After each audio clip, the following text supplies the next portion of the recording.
পারি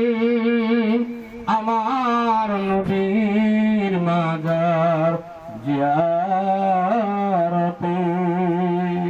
ইয়া ইলাহি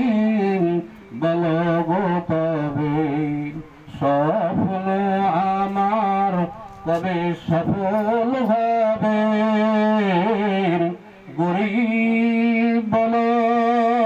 হব কি নিরাশ মদিনা দেখার নিয়ামতে